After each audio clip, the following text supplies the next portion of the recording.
오늘 다음 주가 마지막입니다. 오늘 끝에서 두 번째 시간이고요.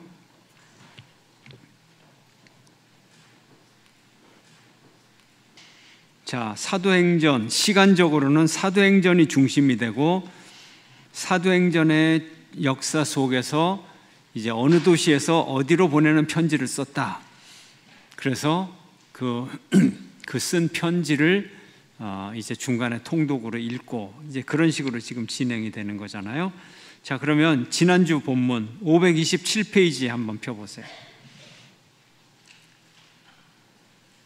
교재 527페이지.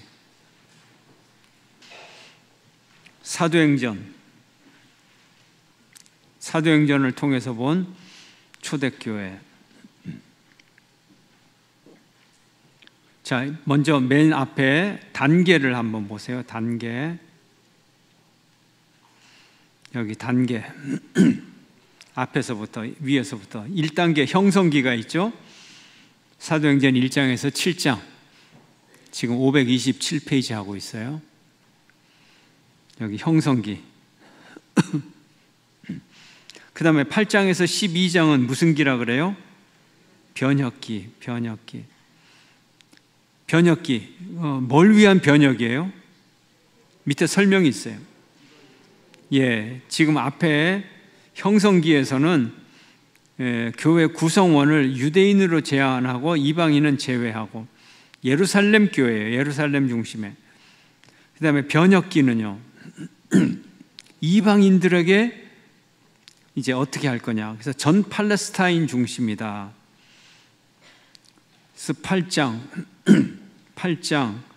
뭐가 나와요? 8장에 흩어진 그리스도인들, 예루살렘에 큰 박해가 일어나서 흩어져, 전 세계로 흩어져요. 9장에는요 누가 나와요?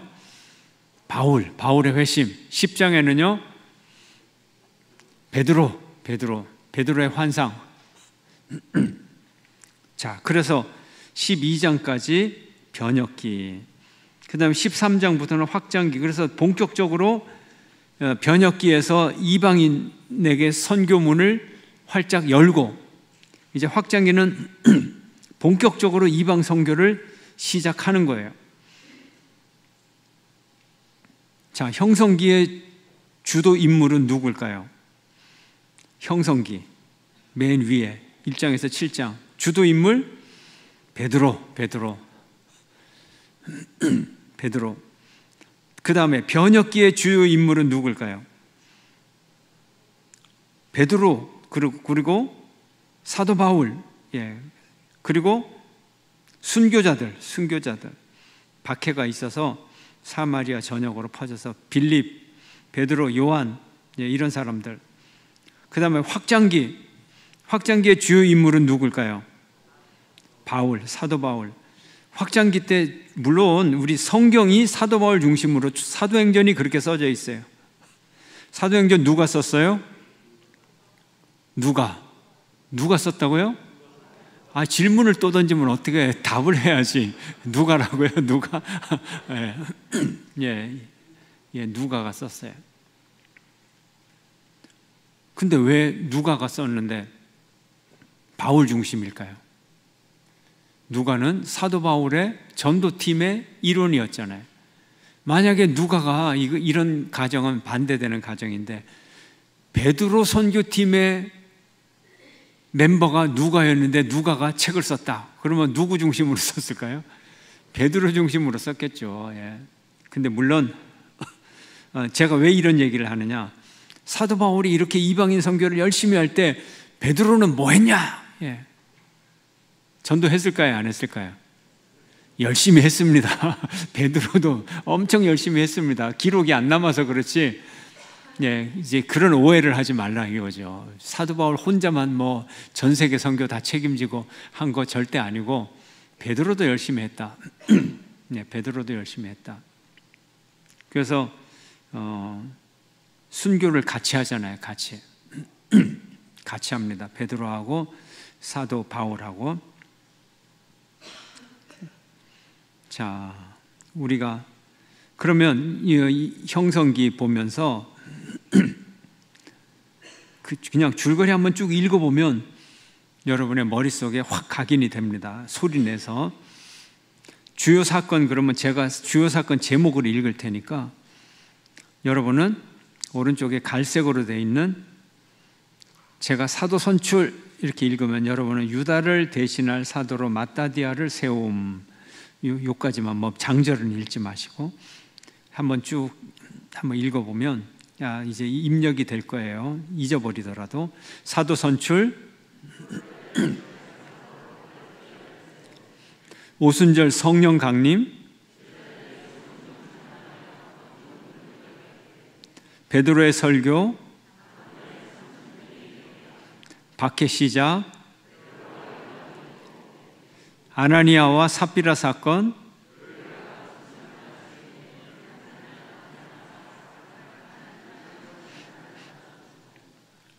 조금 무서워요. 무서워.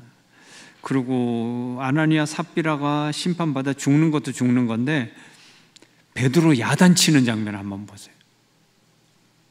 무시무시해. 베드로가 야단치잖아요. 죽는 거 알면서도 야단치잖아요. 그죠? 무섭더라고요. 그 삽비라가 탁 나중에 왔는데 삽비라를 야단치는 베드로. 섬뜩해요. 이렇게 엄한 데가 있구나. 그런 생각을 들어봤어요. 계속 읽어갈까요? 사도들 투옥.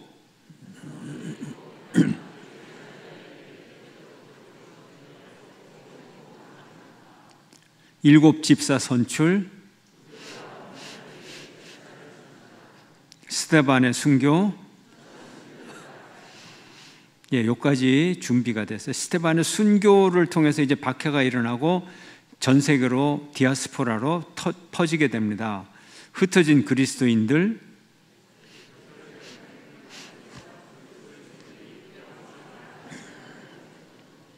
이방 전도 시작, 사울의 회심,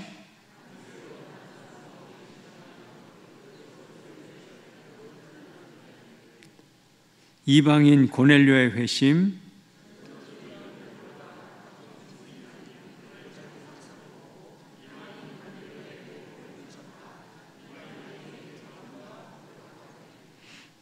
그래서 베드로의 환상을 통해서 신학적 이론이 확립이 되고, 왜냐하면 하나님이 하셨다. 그 다음에 실제로 고넬료에게 가족에게 세례를 줄 때 성령이 내려와서 이것이 하나님의 뜻임을 보았군요. 그 다음에 안디옥 교회 설립. 예루살렘에서 안디옥에 파송된 바나바가 교회를 세우고 바울과 함께 동역함. 이 안디옥은 후에 이방 선교의 중심지가 됨. 자, 이제 확장기입니다. 이방 선교가 12장까지는 이론적 그리고 실제적 기틀을 마련했고, 이방 선교도 해도 되는구나. 이제 본격적으로 이방 선교입니다. 지금 이전까지는 누구를 선교했어요? 유대인들, 이스라엘 사람들만 선교했고, 이제 확장기에서는 완전히 이스라엘 사람들 아닌 사람들, 외국인들, 그런 사람들을 선교가 됩니다. 자, 제가 읽습니다. 헤롯의 박해, 헤롯 아그리빠의 핍박을 양고교 순교, 베드로 투옥, 베드로는 천사에 의해 구출됨. 바울의 1차 전도여행, 안디옥 교회에서 바울과 바나바 마가를 파송, 구브로 섬 소아시아 버가 마가는 중도 탈퇴, 비시디아 안디옥, 이고니온 루스드라 더베 버가 이탈리아 안디옥. 2년간 약 2,400km 여행. 자, 1차 전도여행 이렇게 됐어요. 바울의 2차 전도여행, 마가 동행 문제로 바울과 바나바가 다투고 바나바와 마가는 구브로로, 바울군 신라와 수리아 길리리아로 감. 더베, 루스드라, 드로아, 빌립보, 환상으로 인해 마게도니아로 감.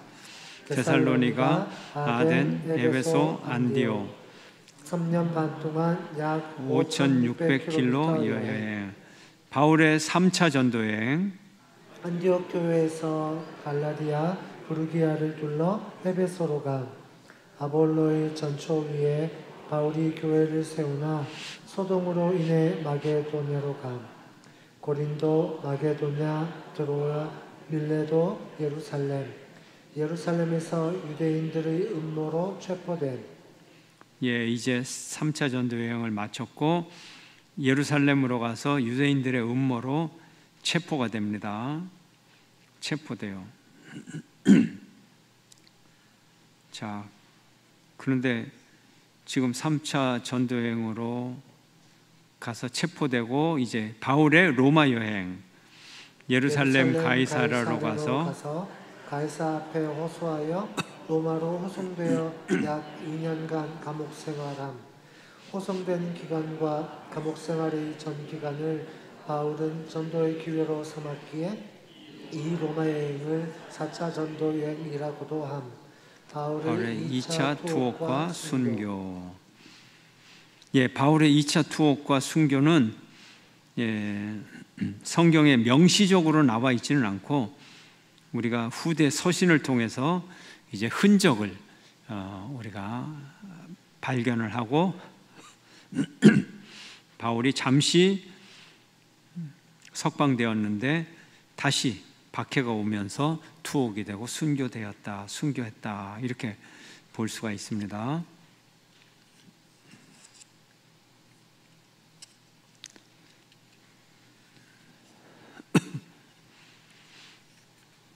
자, 529페이지. 자, 사도행전 529페이지 사도행전 1장. 예수님의 마지막 당부인 하느님 나라 회복 운동을 위해 양을 먹이라 제자를 삼으라는 명령의 실행이 사도행전입니다. 그 밑에 진한 글씨 사도행전은 사도들이 교회를 세우는 이야기가 아니고 하나님 나라를 회복하고 그것을 확장해 나가는 이야기입니다. 교회는 사도들이 세우는 거 아닙니다. 주님이 세우고 주님이 만들어 가십니다. 밑에 또 진한 글씨 교회는 건물을 가지며 하나의 조직체를 가진 유형의 모임보다는 하나님 나라의 윤리에 순종하여 그 나라를 세우고자 부름받아 나온 남은 자를 가리키는 것으로 이해해야 합니다.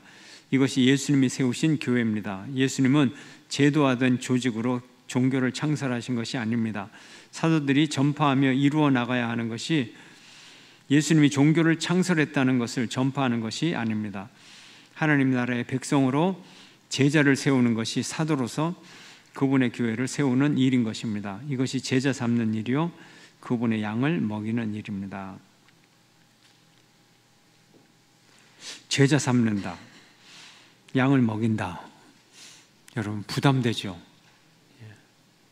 그죠? 그리고 솔직히 얘기해서 내 제자가 누구지? 여러분 제자가 누구예요? 뭐 제자, 선생 제자 관계를 맺은 것도 아니고 뭔가 좀 멀리 있는 느낌? 제자 삼고 양을 먹이고 그런 목회자가 하는 일이 아닌가? 뭐 그런 생각들 할 수 있죠. 그러나 우리가 제도 속에서 선생 제자 이런 건 아니지만 섬겨나가고 함께 섬겨나가고 또 말씀을 함께 탐구해 나가고 그러면 제자 삼는 일이죠. 대표적으로 1:1 바나바 충분히 제자 삼는 일 아닙니까? 그죠? 1:1 열심히 하면 1:1 제자 삼는 거 아니다 라고 말할 사람 없죠. 바나바 제자 삼는 일 아니다 라고 할 사람 없죠. 주일학교 교사, 그 다음에 가정교회 목자, 분목자 제자 삼는 일 아니라고 말할 수 없죠. 여러분이 선교를 하면서 그리고 그것이 왜 중요하냐? 사람의 속사람을 키우잖아요. 속사람을. 그래서 우리가 이런 교회 전통, 이게 초대교회 전통이고 이 전통을 자꾸 회복을 해나가야 됩니다. 여러분들이 용기를 내셔서 그런 기회가 올 때 시간을 내시고 용기도 내시지만 시간도 내시고 또 물질도 좀 내시고 그래서 이 사역을 감당을 해야 됩니다. 조금 귀찮다고 해서 미루고 남에게 떠맡기고 이렇게 계속 하다 보면 제자 삼는 일에 게을러질 수가 있어요. 그리고 또 교회가 커지면 미뤄도 미룰 사람이 많거든요. 그래서 우리가 한국교회 초대교회 때는 우리 평신도 지도자들이 많았잖아요. 영수라는 제도, 영수가 우리 장로님들이 영수도 많이 하셨는데, 영수가 어떤 자리예요? 장로님이면서 전도사, 성직자 비슷한 자리, 가운데 역할, 풀타임 성직자 역할도 하고, 그게 영수거든요. 그리고 여러분도 아마 기억나실 거예요. 아주 오래전에 성인주일학교 없었어요? 대구중앙교회? 있었죠. 예. 그래서 9시에 예배 30분 전에 모여가지고 장의자에 쭉 앉으면 주일학교처럼 똑같이 했잖아요. 예. 한 분이 교사도 되고. 그거 왜 없어졌어요? 왜? 요즘도 하면 되지. 30분 전에 와서 한 15분 같이 공과, 세계 통일 공과 뭐 해갖고 그거 있어요. 그게 없어졌어요. 그거 좋은 전통인데, 말씀 가르치고 배우고 하는 거 왜 꼭 목사만 합니까? 예. 이제 그 사이에 교회가 성장하면서 대그룹이 되니까 아무나 앞에 설 수가 없는 거예요. 웬만한 지식 가지고 한 회중이 50명 이렇게 있는데, 그 전날 뭐 한 15분 성경 읽고 와서 이렇게 가르칠 배짱 있는 사람 아무도 없어요. 그러니까 다 못해요 하니까 누가 해요? 교역자가 하는 거예요. 그렇게 해서 이게 제 추측이에요. 제 추측. 그래서 그 제도가 없어진 것 같아요. 100명 앞에서 누가 그 15분 공부한 실력으로 가르칠 수가 있겠어요. 예. 그래서 교회가 대형화돼서 그러는데, 그래서 이제 우리는 좀 잘라서 하자, 소그룹으로 하자, 이왕 공부할 거. 그래서 소그룹으로 자꾸 만들어서 대구중앙교회는 하려고 하는 거예요.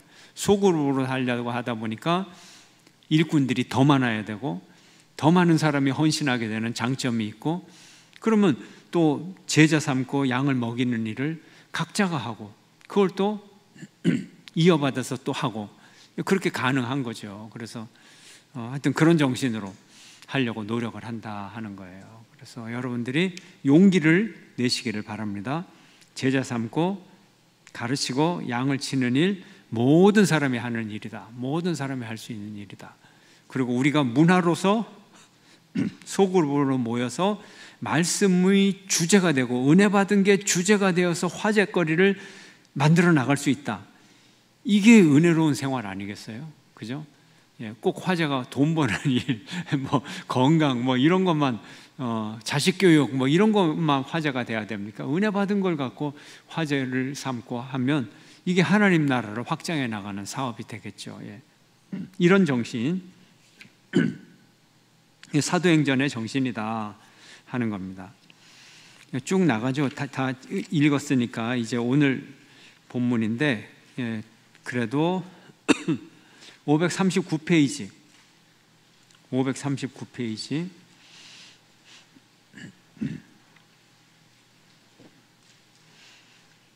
자, 예수님의 승천 AD 30년, 예수님은 BC 4년 정도에 태어나셨고요. 연도가 쭉 있어요. 32년에 스데반의 순교, 539페이지 여러분 보시죠. 제가 뭐 하는지 보셔야 돼요. 도표 보면 됩니다. 제일 왼쪽에 47년 바울의 1차 전도여행, 그래서 49년 2차 전도여행, 52년 3차 전도여행, 54년 네로 황제 즉위, 바울의 체포, 로마 압송, 60년 바울의 옥중 생활, 64년 로마의 대화제, 67년 바울과 베드로의 순교, 68년 네로의 죽음, 70년 예루살렘 파괴, 95년 사도 요한의 반모섬 유배. 여러분이 이제 연대표를 구약에서 열심히 외웠죠. 열심히 외우고 중간기에 하나 딱 외운 거 있잖아요. 70년 예루살렘 파괴 딱 외웠어요. 그 다음에 95년 사도 요한의 반모섬 유배다. 사도 요한이 제일 오래 살았어요. 한 몇 년 더 살았어요. 거의 30년을 더 살았네. 그죠? 참고로 나이를 말씀드리면 67년도에 바울이 죽었어요. 베드로가 죽었어요. 바울이 몇 살쯤 죽었을까요?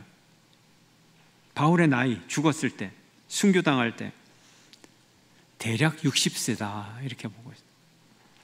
베드로가 순교할 때 베드로가 몇 살이었을까? 대략 70세다 이렇게 보고 있어요. 그래서 바울과 베드로는 10살 차이 정도가 난다. 그러면 여러분 또 궁금하잖아요. 누구하고 나이를 비교해 봐야 돼요? 예수님. 예수님 나이하고 베드로 나이는 어떨까요? 67년에 70세다. 그러면 베드로가 BC 3년, 예수님이 BC 4년. 뭐 예수님과 한두 살 차이든지 같은 나이든지 이것도 다 추측이니까 베드로와 예수님은 비슷한 나이다. 근데 한 명은 선생님이고 한 명은 제자였다. 그거는 뭐 예수님이 초월적인 존재니까 베드로와 예수님이 동년배였다. 바울은 한 10년 정도 어렸다 하는 거죠. 자, 그래서 아까 교회 형성기, 변혁기, 확장기 이렇게 잘 보셨죠? 보고 이제 바울 서신의 연도를 보면 공동 서신의 연도가 써져 있고 야고보서가 조금 일찍 써져 있고 갈라디아서, 데살로니가 전서, 데살로니가 후서, 고린도전서, 고린도 후서, 로마서 이렇게 쭉 순서가 나옵니다. 옥중서신이라 그래요. 감옥에서 쓴 편지. 빌립보, 골로새, 에베소, 빌레몬. 목회서신이라 그럽니다. 나중에 이 목회자에게 보낸 편지예요. 디도라는 후임 목회자에게, 그래서 디모데 전후서, 디도서 대략 이렇게 써졌다. 그러면 갈라디아서, 데살로니가 전서는 바울의 전도의 초창기에 쓰여졌다, 후반기에 쓰여졌다? 초창기죠. 초창기. 갈라디아서 제일 먼저 쓰여져. 목회서신은 바울의 선교의 전반기에 쓰여졌다, 후반기에 쓰여졌다? 후반기. 옥중서신도 후반기 이렇게 쓰여졌어요.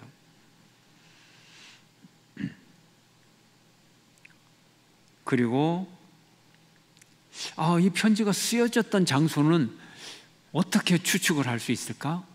뭐 이런 짐작을 할 수 있잖아요. 그런데 이 사도행전에 사도 바울이 지나간 흔적을 잘 보면 이제 그 편지가 언제 어떤 상황에 쓰여졌을 것이다. 이제 그런 거를 짐작할 수가 있어요.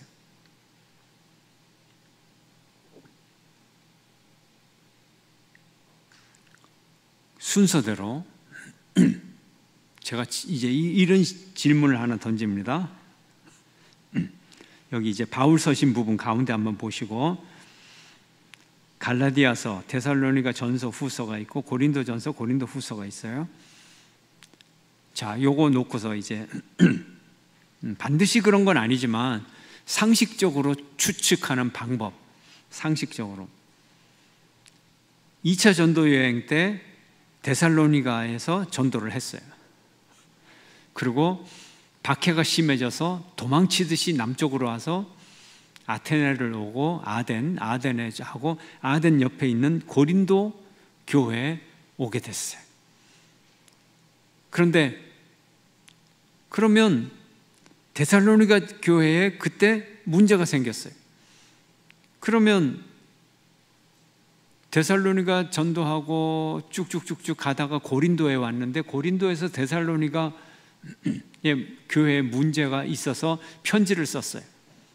그러면 이제 가설이죠, 가설.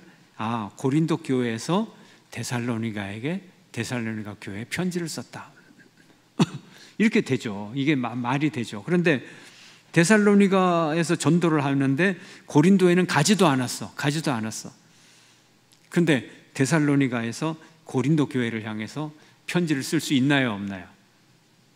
편지를 쓸 수 없죠. 너무나 유치하죠. 제가 질문 던지는 게.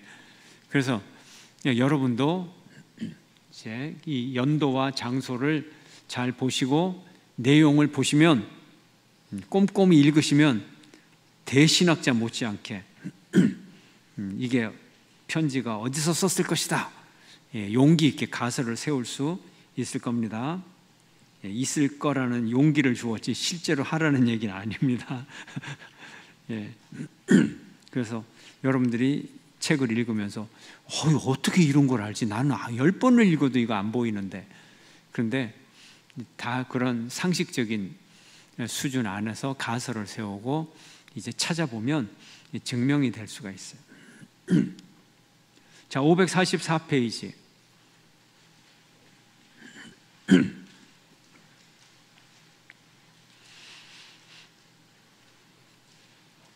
(544페이지인데) 바로 앞 페이지 밑에 도표를 보면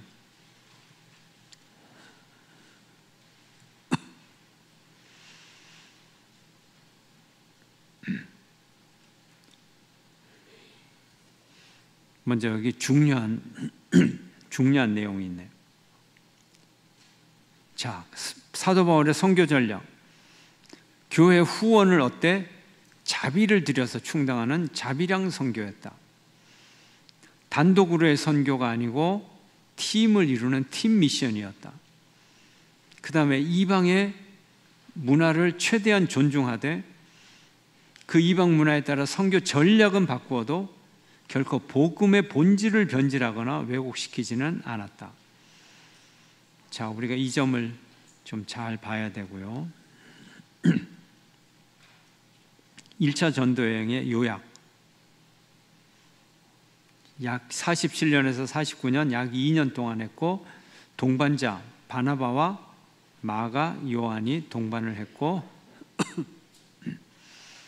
바나바와 마가, 요한. 마가가 중간에 돌아갔어요. 배반했어요. 자, 안디옥 교회 파송을 받았고 쭉 가다가 다시 안디옥으로 돌아왔어요. 자, 이방인 전도의 가능성을 확인했고 체계화했고 이방인 개종에 있어서 할례의 문제가 제기되었어요.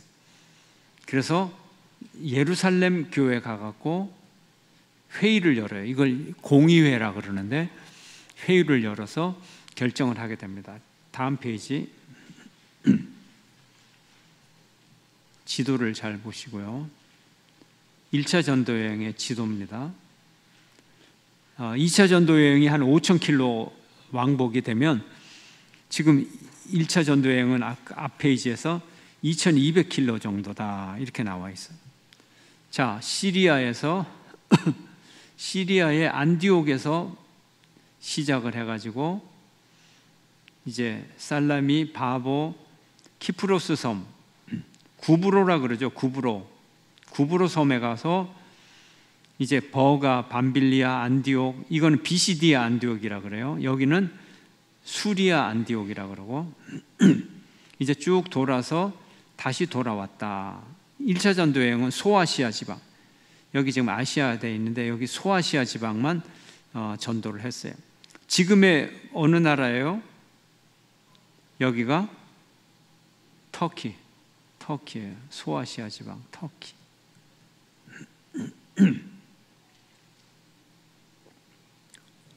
내년에 성지순례 좀 가야 되지 않겠어요? 매년 좀 한 팀씩은 갈 기회를 마련했으면 좋겠습니다. 기회가 아무 때나 오는 게 아니에요. 그죠? 예, 여러분 하여튼 성지순례 한번 갑시다. 내년에. 예. 꿈을 갖는 게 뭐 죄가 아니잖아요. 그렇죠? 예. 꿈이 있는 게 죄가 아니니까 자, 오늘 저녁부터 적금을 들기 시작을 해가지고 언제든지 떠날 준비를 갖추고, 히말라야 등산복만 아니면 다 준비가 되니까, 굳이 히말라야 등산복 입지 마시고 편한 복장으로 그냥 평상복으로 오셔도 됩니다. 자, 터키 지방 1차 전도여행, 이제 이 지도가 이렇게 됐고요. 2차 전도여행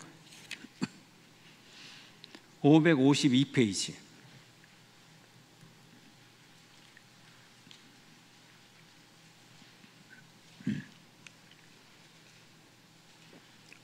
자, 2차 전도여행. 먼저 한 페이지 앞을 보죠. 앞에 이제 551페이지를 보면 바울의 2차 전도여행은 인간과 하나님의 협주곡이었다. 자, 1차 전도여행을 마친 뒤 그때 다녔던 곳들을 다시 방문하여 믿음을 굳게 하려 했다. 1차 전도여행을 할 때 교회가 섰는데 바울이 목회를 못했잖아요. 복음만 전도하고 다음 도시로 떠나고 했잖아요. 그러면 그 도시가, 그 교회가 믿음이 제대로 컸는지 안 컸는지 가서 확인하고 격려해 줘야 되잖아요. 믿음을 굳게 해줘야 되잖아요. 그래서 바울과 바나바는 2차 전도여행을 계획을 합니다. 그런데 문제는 1차 전도여행 도중에 마가가 집으로 돌아갔어요. 그 배반자 마가, 신라는 신라가 아니지, 바나바의 조카예요. 자기 조카라서 그런지 몰라도 다 이해한다. 그러고 마가를 또 데리고 가자. 그러니까 사도 바울은 안 돼, 배반자야, 인내심이 없어서 우리 함께 가다가는 선교 또 망칠지도 몰라. 처음부터 없었으면 다행이지.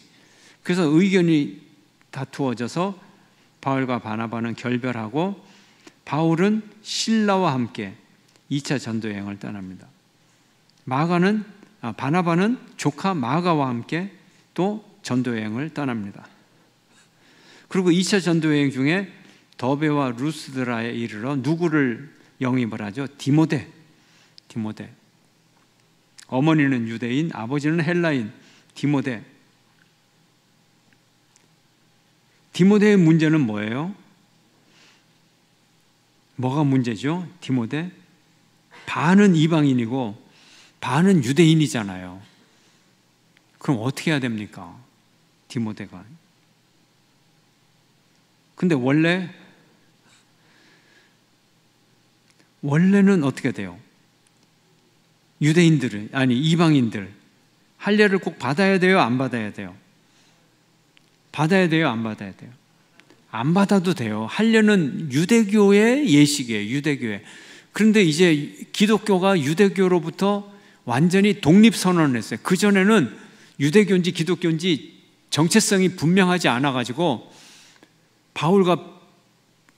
베드로와 요한이 어디를 가면서 기도했다고요? 성전에 들어가서 기도했잖아요. 그런데 이제 점점 정체성이 뚜렷해져가지고 유대교와 분립을 하게 돼요. 그리고 이방인까지 복음을 들을 수 있게 됐잖아요. 그러니까 유대교의 할례는 기독교에서는 필요가 없는 거예요. 원래는. 그런데 완전히 분리가 안 돼가지고, 그리고 그때까지만 해도 예수 믿는 사람 중에 유대인이 훨씬 많잖아요. 그죠? 유대인이 훨씬 많아요. 이방인 몇 명 되지 않아요. 그러니까 유대인들은 태어나면서 할례를 그냥 무조건 받아버리는 거예요. 예수를 믿건 안 믿건 간에 유대인의 습관이 태어나면 8일 만에 할례 받아버리잖아요. 그래서 다 할례를 받은 거야, 유대인들은. 그러니까 머릿속에 자기도 모르게 예수를 믿든 안 믿든 무조건 할례를 받고 그리고 예수를 믿어야 되는 거 아니야? 뭐 이렇게 생각을 하는 거죠. 이게 유대주의자들. 그래서 디모데가 이제 이방인의 자녀, 여기에 이제 문제가 됐습니다.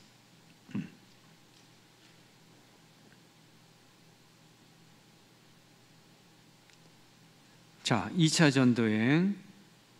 전도여행의 특징은 유럽의 관문인 마게도니아 지역으로 이제 드디어 가게 된다. 그러면 마게도니아 지방이 뭔지 지도를 한번 봅시다. 이게 2차 전도여행의 지도인데요. 자, 1차 전도 여행 여러분 보셨죠? 여기서 배 타고 이렇게 가갖고 이 소아시아 지방 이렇게 돌다가 다시 돌아왔어요. 이게 1차 전도 여행. 근데 지금 여기 2차 전도 여행 화살표를 보니까 여기도 있고 여기도 있고 지금 엄청 넓은 지역을 지금 다녔거든요. 그러면 마케도니아 지방이 이 2차 전도 여행의 특징이다. 그러면 이 소아시아 지방, 여기가 소아시아 지방인데 여기는 이제 1차 전도 여행 때 돌았고, 소아시아 지방을 전에는 처음에 키프로스 섬부터 출발해서 이렇게 갔는데 방향을 바꿨어요. 어차피 전도한 곳이니까 여기서부터 가갖고 전도한 구역에 이제 교회들이 든든하게 섰느냐 해서 이까지 갔어요. 그래서 이렇게 가려고 이제 소아시아 지방 여기를 전도하려고 방향을 틀려고 이제 기도를 하고 있는데 마케도니아가 어디라고요? 지도 써져 있어요. 여기 써져 있어요, 안 써져 있어요? 예, 여기가 마케도니아예요. 마케도니아. 지금의 그리스. 그러니까 여기 있죠. 비잔티움이라고 있죠. 여기. 요 바다를 중심으로 요 바다의 다리가 2km도 안 되는데 요 좁은 바다를 중심으로 아시아와 유럽이 이 대륙이 갈라지는 거예요. 그래서 얼른 보면 여기 배 타고 한 200km, 이 네아폴리로 가는 200km밖에 안 되는 바다를 건너가는데 그게 뭐 대단하냐? 대단해요. 아시아 대륙에서 유럽 대륙으로 넘어간 거예요. 아무래도 배 타고 건너가면 이제 유럽 선교가 시작이 되는 거 아니겠어요? 자, 그렇게 된 거예요.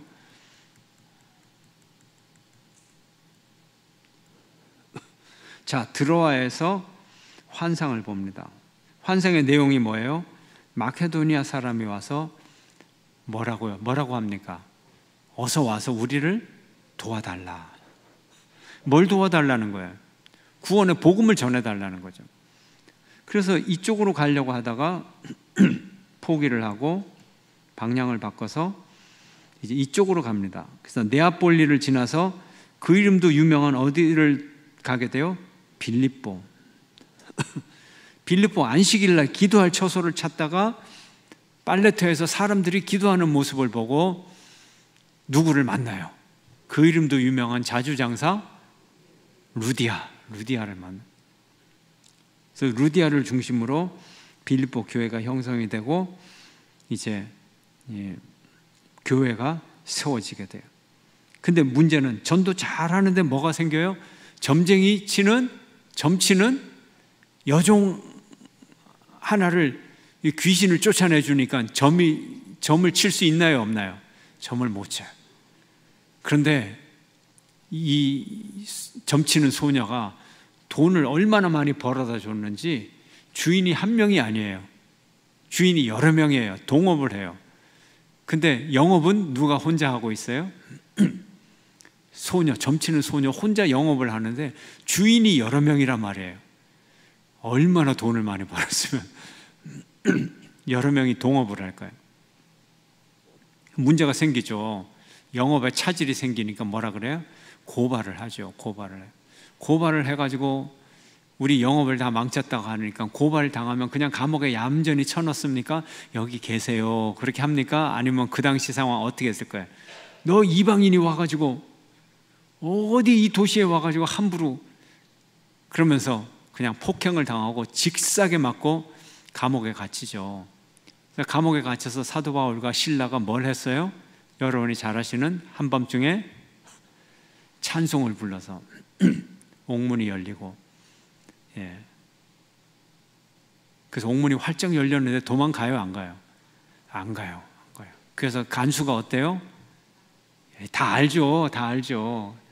그래서 제가 이 선교 여행하고 이 성경 이야기하고 지금 지도를 보면서 이제 연결시키려고 한 거예요. 지도의 내용 그대로입니다. 그대로 이제 빌립보에서 이제 그래서 뭐라 그래요?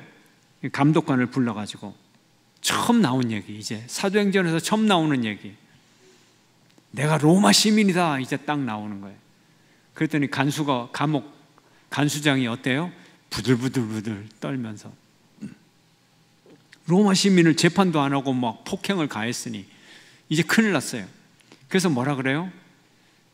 아주 사도 바울이 이제 빌립보를 떠나니까요, 경계선까지 와가지고 안녕히 가십시오 예의를 갖춰서 작별 인사까지 얌전히 하고, 고발 안 당하려고 그런 스토리.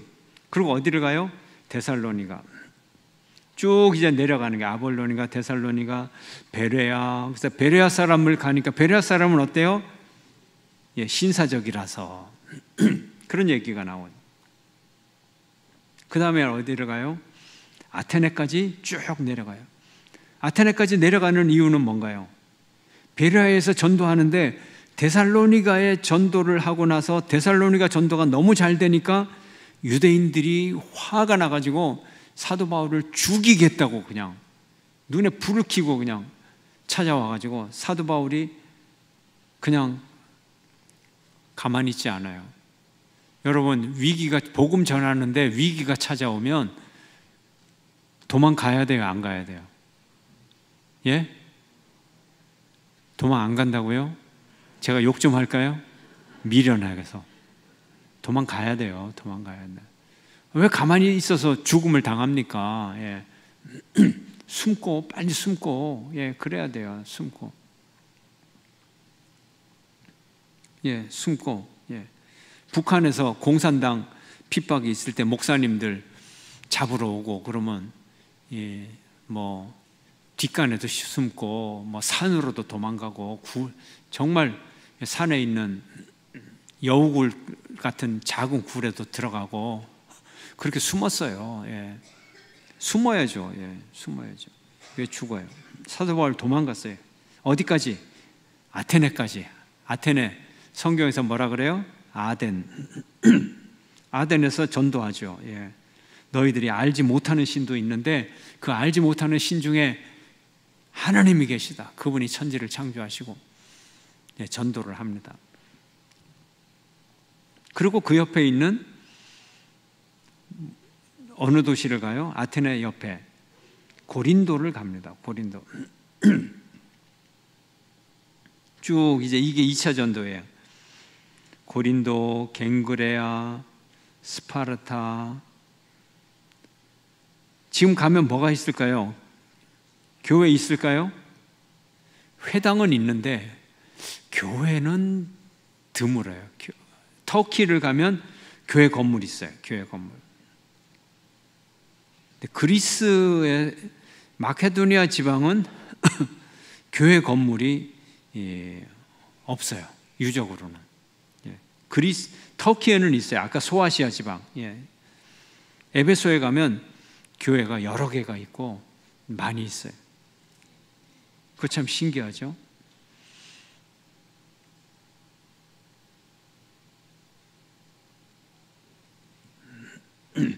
그래서 고린도, 그 다음에 에베소가 중요하죠. 에베소.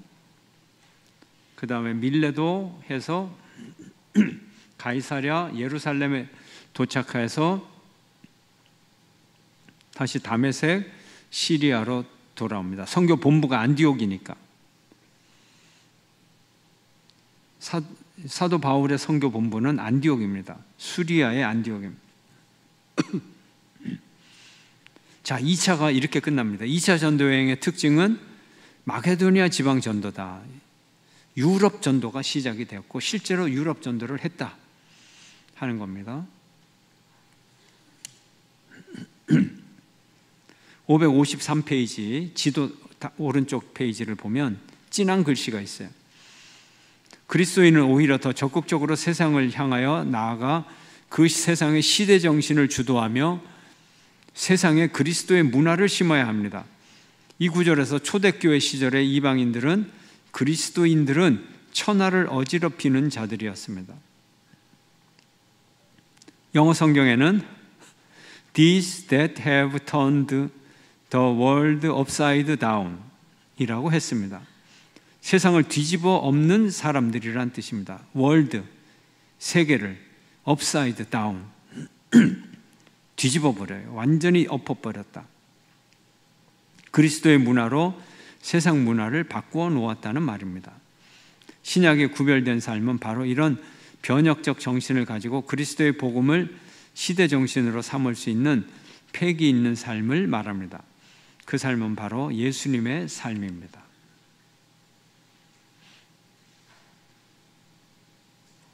그래서 밑에 갈색을 한번 보세요. 갈색.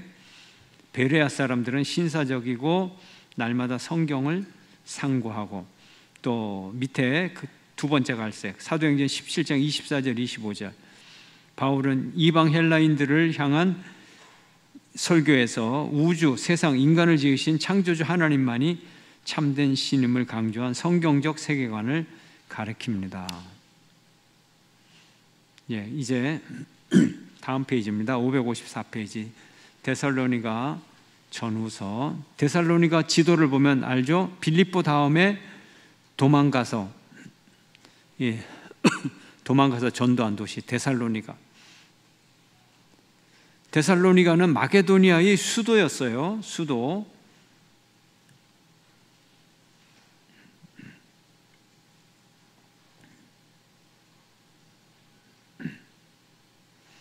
데살로니가는 마게도니아 지방의 수도입니다. 마게도니아는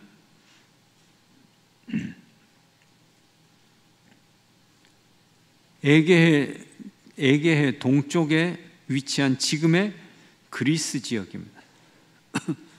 그리스 지역은 농경 지역입니다. 농경지. 그리고 데살로니가는 육로를 해로에 연결하는 항구 도시예요. 자, 여기 이제 쭉 읽어보면 디모데 얘기가 나옵니다. 2차 여행에서 바나바와 헤어지죠. 그 대신 디모데가 합류합니다. 디모데는 루스드라에서 2차 선교 여행 중이었던 바울과 실라를 만나서 합류했는데 아버지가 헬라인, 그러므로 할례를 받지 않았습니다. 자, 할례를 이방인이니까 안 받아도 돼요. 그런데 불필요한 마찰을 불러일으킬 이유가 없어서 바울은 디모데에게 할례를 행했습니다.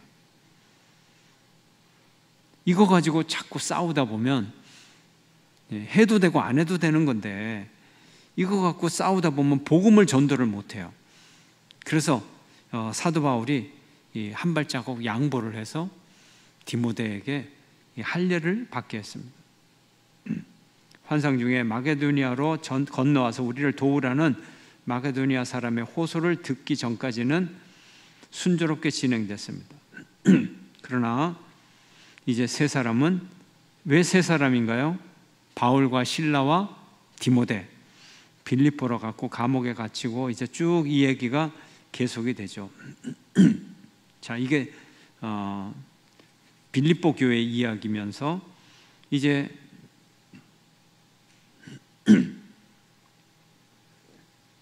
빌립보가에서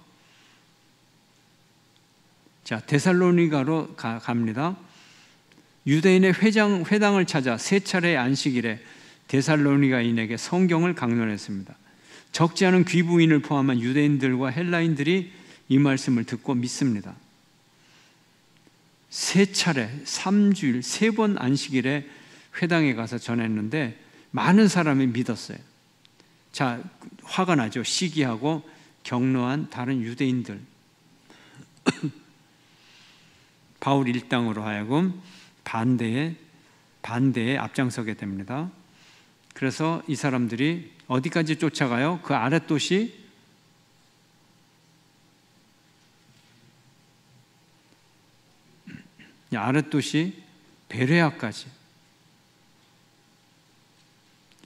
베레아까지 쫓아가서 그래서 베레아에서 어디로? 아덴으로, 아덴에서 고린도로.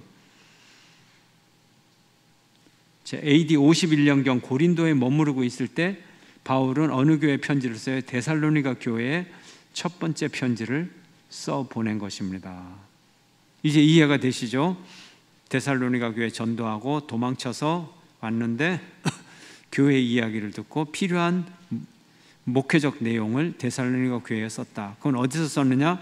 아까 지도에서 아랫부분 고린도 지방에서 이제 금방 전도하고 온 이 데살로니가 교회에 편지를 썼다 하는 겁니다.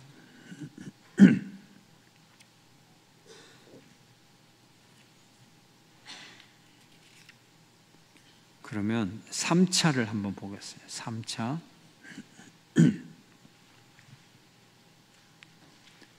559페이지입니다.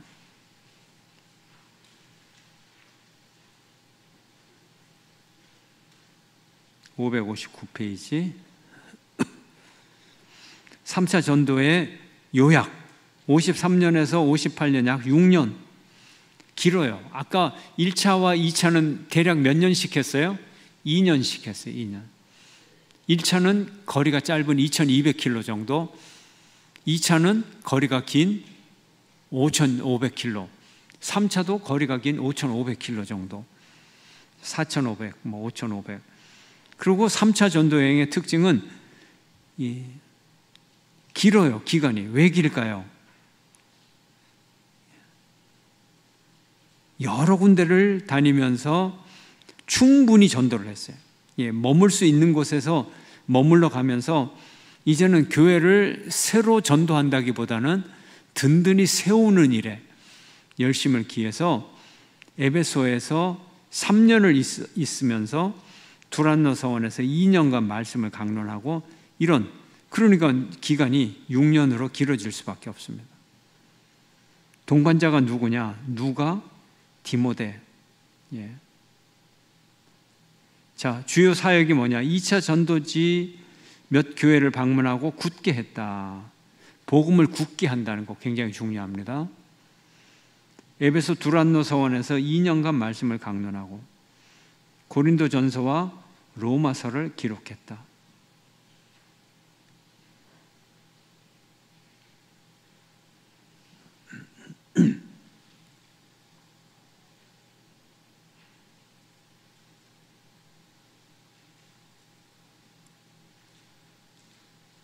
제가 속수무책입니다. 이거 매일 쓰는 게 아니라서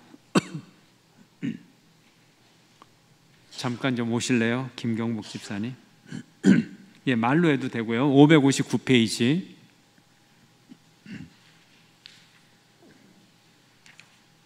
자, 여기 보면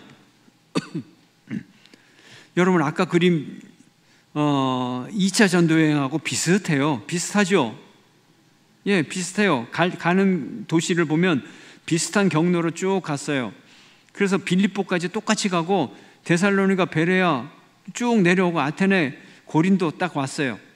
근데 2차에서는 어떻게 왔느냐면 고린도에서 밀레도 이쪽으로 배 타고, 에베소 쪽으로, 밀레도 쪽으로 배 타고 와버렸어요. 근데 3차 전도 여행은 어떻게 돼요? 다시 돌아가요.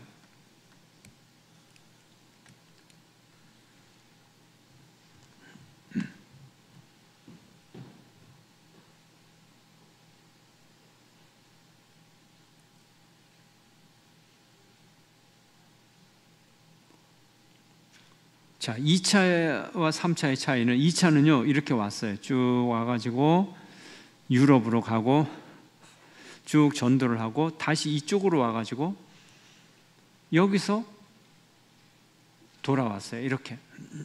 이게 2차예요. 근데 3차는 갈 때는 2차하고 비슷하게 갔는데, 쭉 갔는데 돌아올 때 이렇게 안 가고 다시 갔던 길로 돌아오면서 돌아올 때 뱃길로 예루살렘으로 들어갔다. 요게 차이예요. 요게 차이고요. 이제 지도를 왜 잘 보느냐 하면, 성경을 읽으면서 이 위치를 친근하게, 친밀하게 느끼면서 성경을 읽으면 성경이 훨씬 가까이 다가옵니다.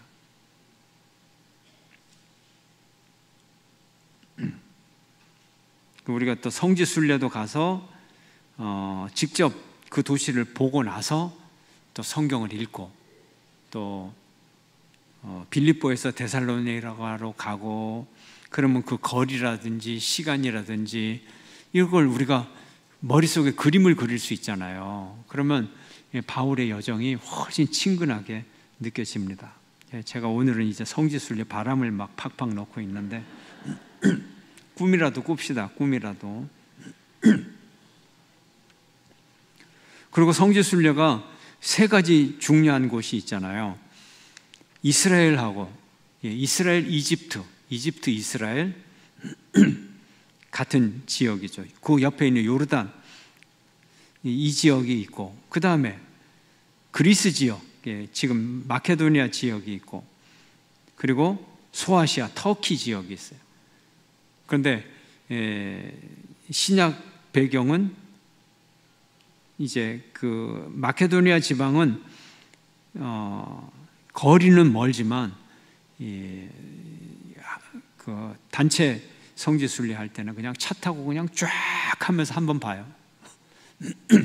그래서 터키하고 마케도니아는 같이 합니다. 일반적으로는 같이 합니다. 그러면 사도 바울이 좀 가까이 다가오겠죠. 자, 보겠습니다. 561페이지 고린도, 그 말썽 많은 고린도. 고린도는 이제 여러분이 아실 거예요. 몇 차 전도 여행 때 복음을 전한 도시입니까? 마케도니아니까 2차 전도 여행 때 세웠고, 아덴에서 고린도로 처음 왔을 때 바울은 몹시 두려워했습니다. 왜요? 왜 두려워합니까? 두려워할 수밖에 없죠. 왜요? 빌립보에 가자마자 매맞기 시작해가지고 데살로니가에서 쫓겨나고, 베레아로 가니까 베레아까지 도끼 들고 찾아와서 죽이겠다 그러고, 밑에 아테네까지 내려갔고, 아테네까지 내려갔는데 혈혈단신 내려가서 힘들게 전도하다가 고린도에 갔는데, 여기는 우상소굴에다가 그냥 막 음란하고 그냥 뭐 온갖 못된 짓 다 하고 교만해서 전도해도 듣지도 않고, 그 바울이 두려울 수밖에 없는 거죠. 이제 바울이 두려워했다, 이해가 되시죠? 이때 동역자를 만나게 했는데, 동역자의 이름이 누구라고요? 그 이름도 유명한 브리스길라와 아굴라. 브리스길라와 아굴라. 그리고 실라와 디모데도 합류하고,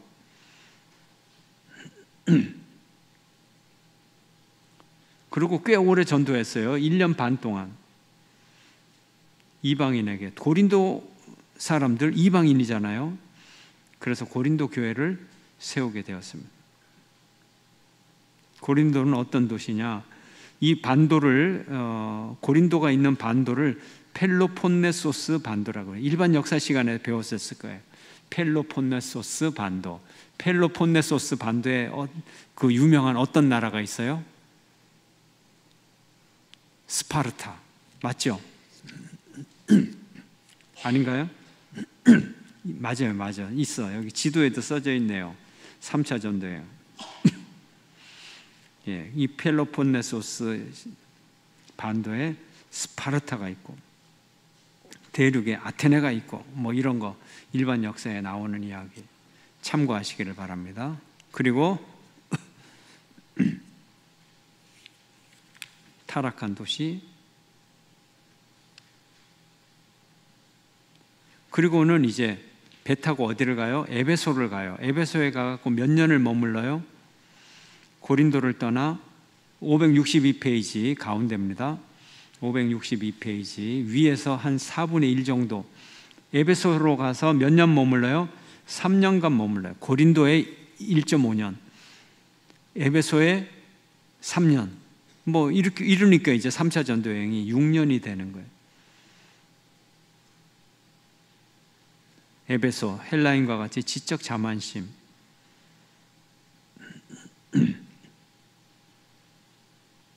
자, 고린도전서의 내용 쭉 읽어보시고요. 쭉 내용이 나옵니다. 1장 뭐 장에 대해서.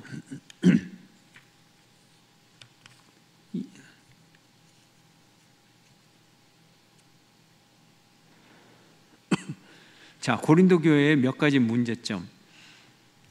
567페이지. 567페이지.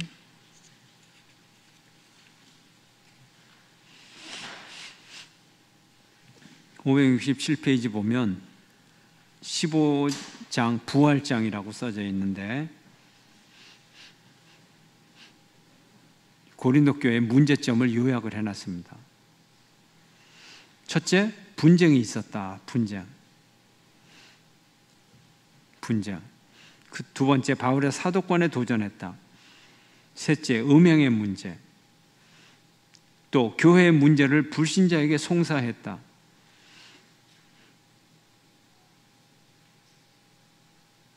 이런 송사가 요즘도 많나 봐요.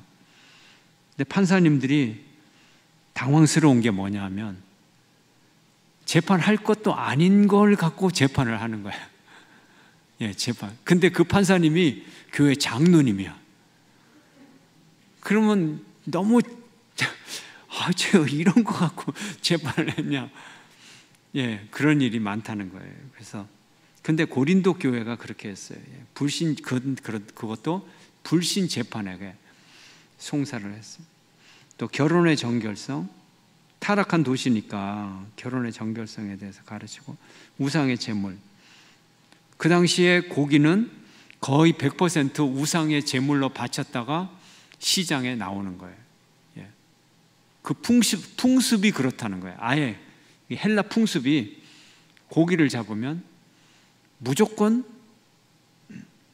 제단에 올렸다가 그 다음에 시장으로 유통이 되는 거예요. 그래서 시장에 돈 주고 사 먹는 고기는 전부 한 번은 우상의 제물이 되었다 하는 거예요.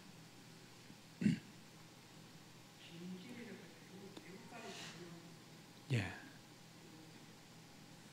여러분 옆집에서 굿하고 갖고 온 음식 먹겠습니까? 소름 끼치죠. 예. 근데 그 음식이 뭐 잘못이 있어요, 없어요? 음식이 죄가 없잖아요. 음식이 무슨 죄입니까? 음식은 음식이지. 근데 먹기가 좀 그렇죠. 예. 그게 이제 고린도 교회의 성도들의 문제였어요.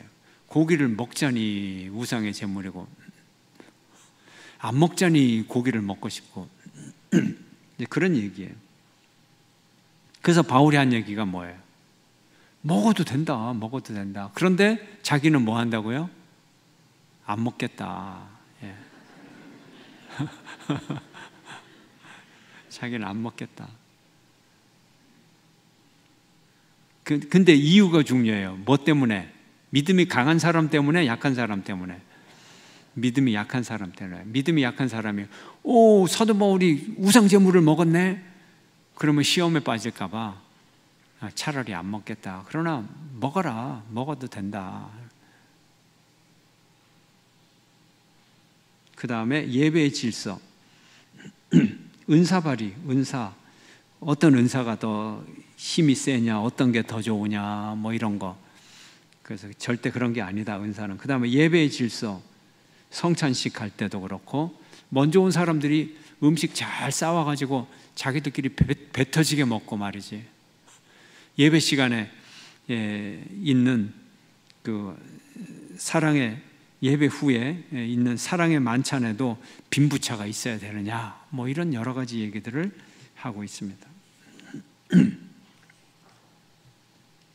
81일째 계속 사도행전의 얘기고요.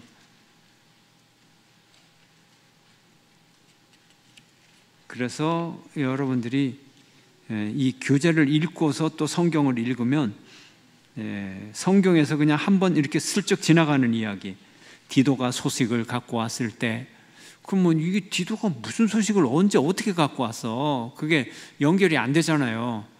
근데 오늘 이제 이 교재를 한번 읽으면 그런 상황들이, 성경에서 한번 언급된 상황들이 어떤 상황인지 우리 주 목사님이 설명을 잘 해놨어요. 그래서 여러분들이 다 읽으시기를 바랍니다.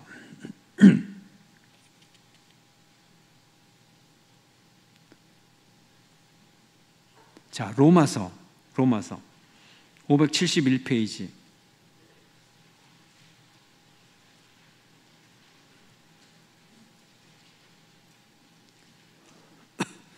로마서가 중요한 성경이죠. 자, 82일 맨 위에 보면 사도행전 20장 2, 3에 보면 바울은 로마 교회를 직접 세우지는 않았지만 AD 57년경에 고린도에서 3개월 머무는 동안 로마서를 씁니다. 자, 로마서를 쓰고요. 3차 전도 여행 중 전도 활동에 고린도에 3개월을 머물면서, 자, 고린도 지방에 2차 전도 여행 때 고린도 교회를 창립을 하고 3차 전도 여행 때 한번 방문을 하고, 방문을 하면서 로마 교회에 그곳에서 편지를 썼다 이거죠. 예. 자, 목적은 스페인 선교를 위해 로마로 방문하기를 원했고, 서바나가 로마는 세상의 중심이고요. 서바나는, 스페인은요, 세상의 땅끝. 그래서 세상의 중심에 있는 교회의 선교비를 받아서 어디까지 간다? 땅끝까지 간다. 이게 로마서의 목적입니다. 그리고 2차 전도 여행 때는 1차 전도 여행했던 교회를 가서 믿음을 굳게 했다 그랬죠. 또 3차 전도 여행은 2차 전도 여행 때 했던 교회에 가서 믿음을 굳게 했다 그랬어요. 직접 방문해서. 그런데 로마서는 직접 전도를 안 했어요. 근데 로마서의 목적이 뭐냐? 서두에 보면 뭐라고 되어 있어요? 믿음을 굳게 하기 위해서. 그러니까 전도했던 교회에 가서 믿음을 굳게 하는 거나, 편지를 보내서 복음의 본질을 다시 한번 확인하고 가르침으로써 믿음을 굳게 하는 거나 별 차이가 없다는 거예요. 별 차이가 없어.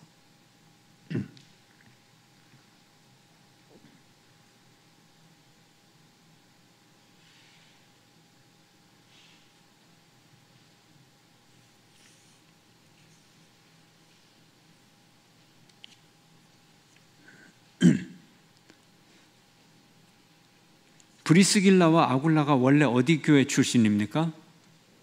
로마 교회 출신이에요. 로마 교회. 나중에 사도 바울이 죄인의 몸으로 로마를 갔죠.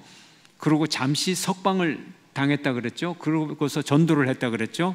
그럼 석방을 했을 때, 석방 당했을 때 로마 교회 교인들을 만났을까요? 안 만났을까요? 만났죠. 함께 선교비를 받아서 전도를 또 계속했죠. 자, 복음, 로마서, 로마서에 어떻게 복음이 죄인을 구원하나, 믿음으로 믿음에 이르게 한다. 로마서의 내용이 오늘 본문에 쭉 나와 있습니다. 로마 여행 지도 또 한번 봐야죠. 한번 봅시다. 577페이지.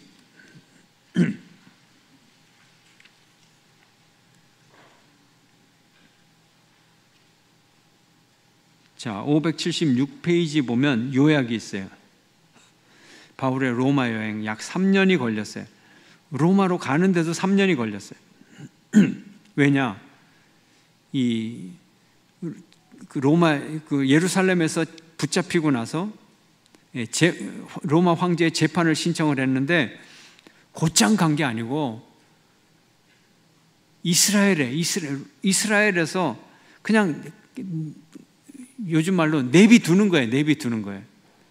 별로 중요하지 않잖아요. 유대교 가지고 논쟁을 해서 죄인이 들어왔는데 뭐 사람을 죽인 죄인도 아니고 뭐 그렇다고 소요 사태를 일으킨 것도 아니고 유대인들하고 유대인들끼리 분쟁을 했고, 또 이 사람은 신흥 종교, 그 당시만 해도 신흥 종교를 믿는 사람인데 또 신분은 로마 시민권이야. 그러니까 함부로 재판하기도 그렇고 재판 안 하기도 그렇고 큰 죄도 없는 것 같고, 그러니까 냅둬유 그냥 내버려 둔 거예요. 그 세월이 그렇게 흘러간 거예요. 오늘날에도 뭐 재판 한번 걸면 뭐 몇 년씩 가요. 몇 년씩 1년에 한 번씩 이 인사이동 있잖아요. 검사도 인사이동 있고 판사도 인사이동 있고 1년 안에 그냥 판결이 나와버리면 되는데 그냥 서랍에 있으면 이게 먼지가 탈탈 털려가지고 새로운 검사, 새로운 판사가 냅둬요 그러면 이게 언제 뭐가 될지 알아요. 예?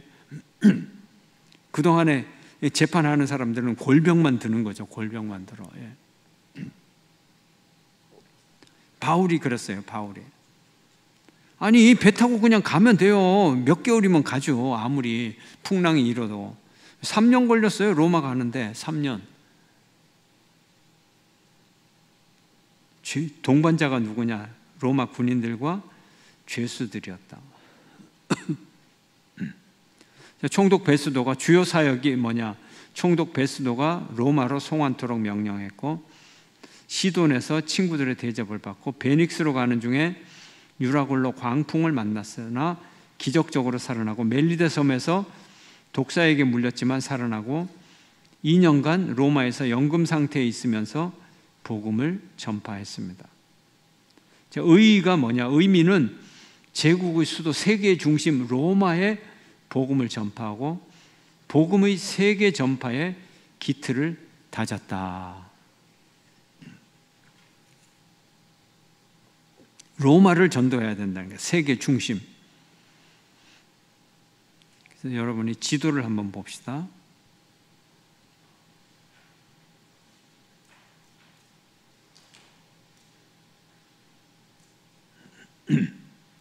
자, 예루살렘에서 여기 유다 지방 예루살렘에서 붙잡혀서 가이사랴 시돈에 머물다가 배 타고 이제 쭉 가서 알렉산드리아 배를 만나 이제 옮겨 타고 쭉 가는 거예요. 쭉 가요. 그레데 섬, 시칠리아, 요즘 말로 하면 시칠리아, 사라쿠사, 레기온, 폼페이를 지나서 보디올, 드디어 로마. 2해 동안 복음을 전했다.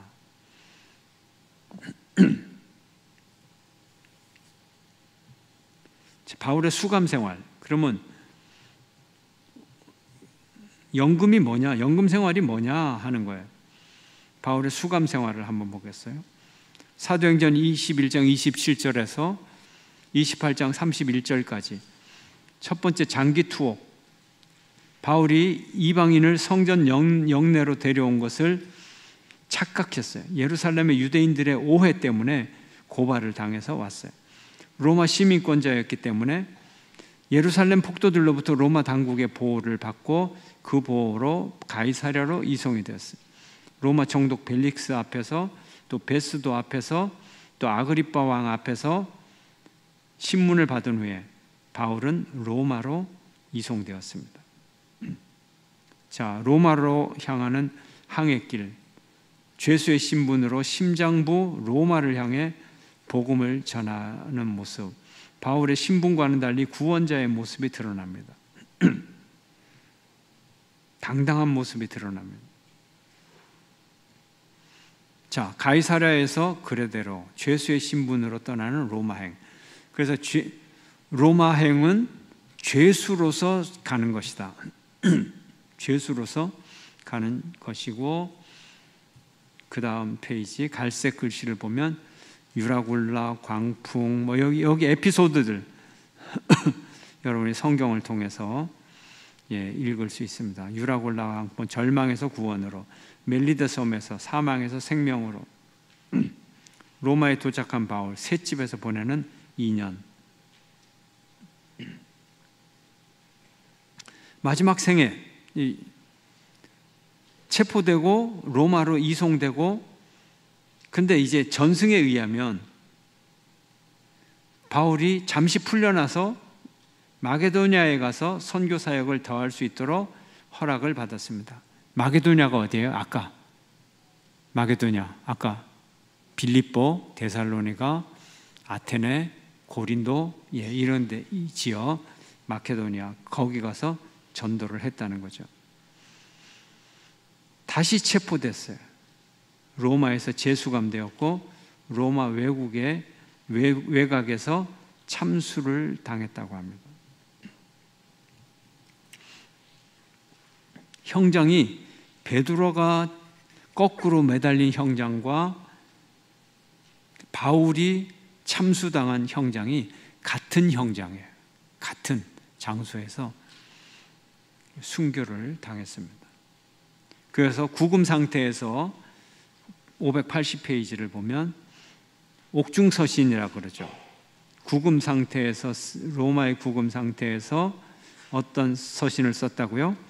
빌립보서, 빌레몬서, 골로새서, 에베소서.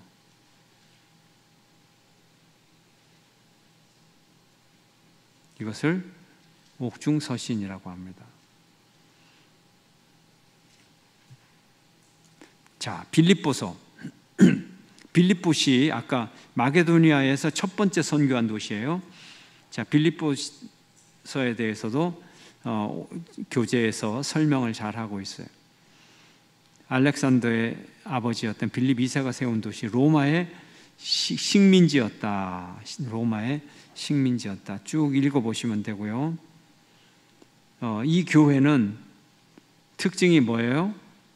빌립보 교회는 여성들이 중요한 위치에 있었다. 대표적인 여성이 누구라고요? 자주장사 루디아, 그 다음에 유오디아, 순두계, 두 여인 간의 완전함에 대한 교리 문제로 두 파로 갈라질 정도로 여성의 리더십이 강했다. 뭐 이렇게 얘기할 수 있고, 근데 빌립보서의 특징은 뭐라고요? 밑에 제목 581페이지 맨 끝에 감사와 기쁨의 서신이다. 감사와 기쁨의 서신이다 하는 거죠. 또 빌립보서 중에서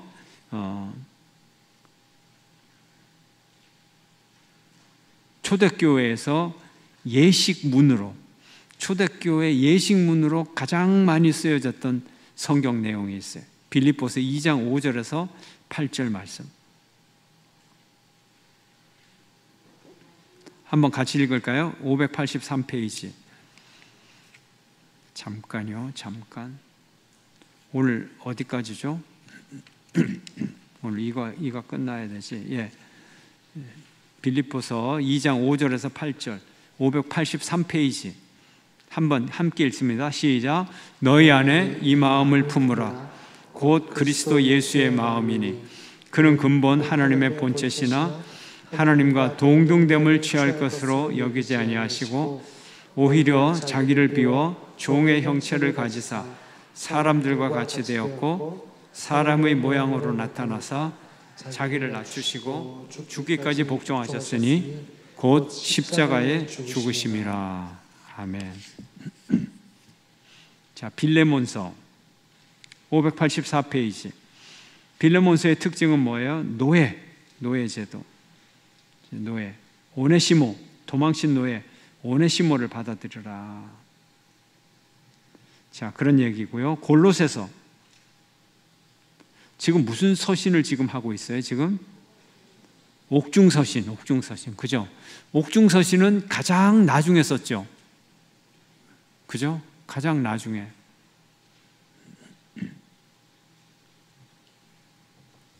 빌빌골에. 그러면 돼. 빌자 들어가는 거 신약에 2개밖에 없어요. 골에. 빌빌골에. 옥중서신이다. 옥중에서 얼마나 힘들었겠어요. 빌빌골에. 골통 들고 애쓰고. 예. 그래서 자, 골로새서 또 여러분 읽으시면 되고.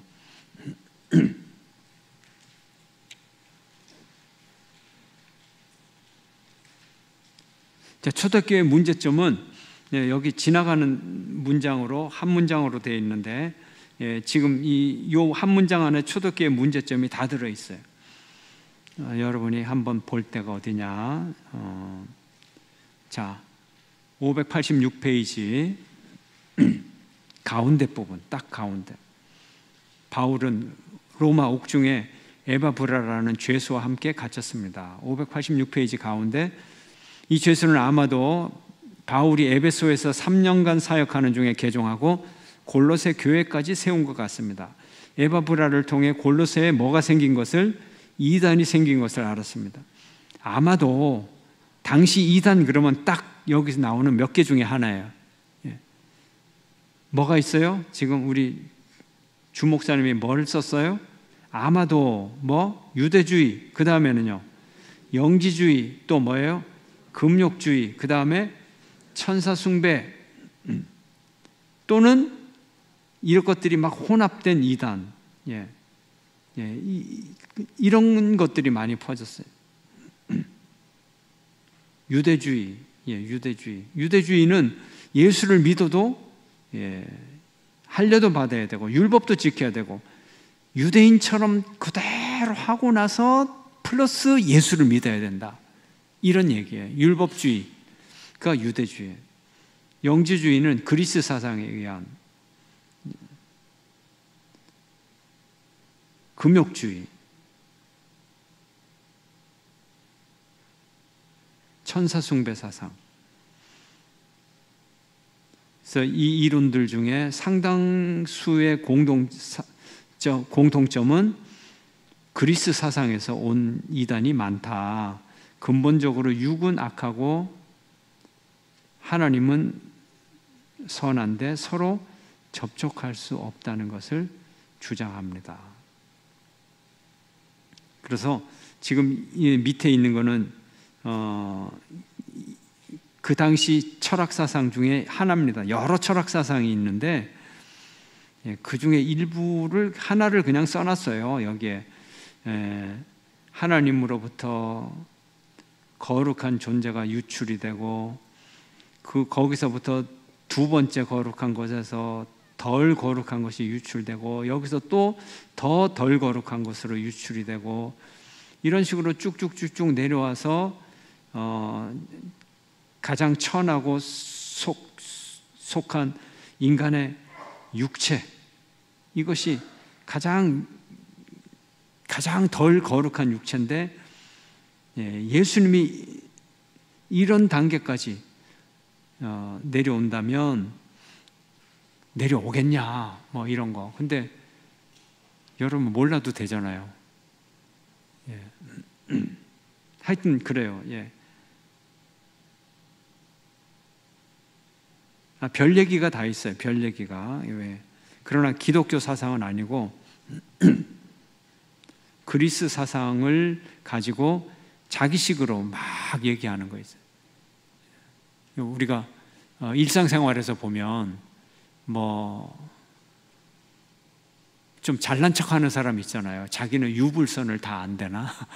그러면서 유불선을 다 알고 뭐 온갖 종교를 자기가 다 파악했다고 하면서 막 짬뽕 해가지고 막 잘난 척 얘기하고 기독교 그건 이렇잖아 그러고 막 얘기하는 사람 보면 어이가 없죠. 한심하죠. 지금 그런 얘기예요. 그리스 사상이 여러 사상이 있는데 자기 틀을 가지고 기독교 교리를 막 해석을 하는 거예요. 그러니까 그걸 일일이 다 소개할 필요가 없고, 그리고 뭐 엉터리 사상이니까 엉터리 사상 소개해 놓고서 이건 이렇게 틀렸다. 뭐 그걸 학문적으로 전공하는 사람이야 그걸 공부할 가치가 있지만, 뭐 여러분들이 그걸 뭐 아까운 시간에 그런 거 공부할 필요는 없을 것 같다 하는 게 제 생각이고, 여기에 간혹 이제 그런 것들이 예를 들어 나와 있다 하는 거예요. 이제 여러분 성공하시기를 바랍니다. 다음 주면 종강입니다. 이번 주 열심히 달려가시고 다음 주 일주일만 더 달려가시면 90과 정복, 완전 정복 가능합니다. 그리고 통독 끝나셔도 여러분들이 소그룹을 독자적으로 만드셔서 계속 읽으세요. 한 번 더 읽고 또 읽고 그러면 되잖아요. 우리 뭐 소그룹 만들어서 뭐 120일 작전하자, 꼭 90일 작전이 아니라 120일 작전하자 해서 단톡방 만들고 해서 한 번 더 읽으시고 또 읽으시고 그렇게 하시기를 바랍니다.